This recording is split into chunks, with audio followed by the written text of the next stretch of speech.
ਜਿਨ ਮਾਂ ਨੇ ਕੰਵਾਰੇ ਮੁੰਡੇ ਬਾਰੇ ਮਾਪਿਆਂ ਦੀ ਸੋਚ। ਗੱਲ ਗੱਲ ਤੇ ਰੋ ਪੈਂਦਾ, ਅਜੇ ਇਹਦਾ ਕੀ ਹੋਣਾ ਏ, ਦੱਸੋ ਮੈਨੂੰ ਅਜੇ ਇਹਦਾ ਕੀ ਵਿਆਹੁਣਾ ਏ। ਸ਼ਕਲੋਂ ਵੀ ਚੰਗਾ ਏ, ਲੱਗਦਾ ਸਿਆਣਾ ਏ,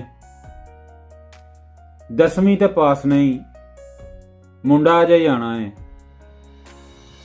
ਗੱਲ ਗੱਲ ਤੇ ਰੋ ਪੈਂਦਾ, ਅਜੇ ਇਹਦਾ ਕੀ ਹੋਣਾ ਏ, ਦੱਸੋ ਮੈਨੂੰ ਅਜੇ ਇਹਦਾ ਕੀ ਵਿਆਹੁਣਾ ਏ। 2-4 ਸਾਲ ਖੇਡੇ ਮੱਲੇ ਵੇਖੇ ਤੱਕੇ, ਮੁੰਡਾ ਸਾਡਾ ਸਿੱਧਾ ਸਾਦਾ ਤੇਜ਼ ਜ਼ਮਾਨਾ ਏ। ਪਾਪਾ ਮਾਮਾ ਕਹਿੰਦਾ, ਝਿੜਕਾਂ ਸਭ ਦੀਆਂ ਸਹਿੰਦਾ,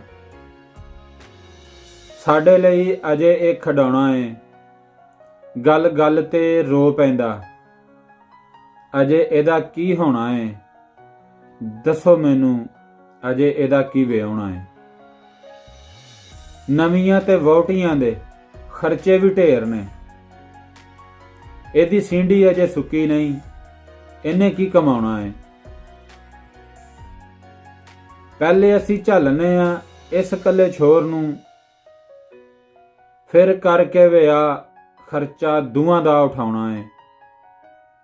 ਗੱਲ ਗੱਲ ਤੇ ਰੋ ਪੈਂਦਾ, ਅਜੇ ਇਹਦਾ ਕੀ ਹੋਣਾ ਏ, ਦੱਸੋ ਮੈਨੂੰ ਅਜੇ ਇਹਦਾ ਕੀ ਵਿਆਹੁਣਾ ਏ।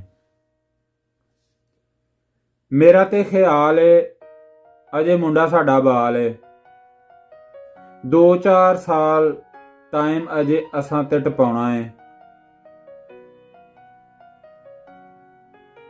ਇਹਦੇ ਵਿਆਹ ਦਾ ਚਾਅ ਅਜੇ ਦਿਲ 'ਚ ਦਬਾਉਣਾ ਏ, ਇਹਦੇ ਲਈ ਕੋਈ ਘਰ ਬੂਹਾ ਵੀ ਤੇ ਬਣਾਉਣਾ ਏ।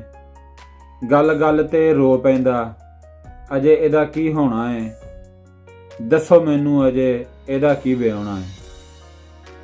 प्यारे दोस्तों, आपसे गुजारिश है चैनल को सब्सक्राइब करें और बेल के बटन को दबा दें और वीडियो को शेयर करें। आपका शुक्रिया।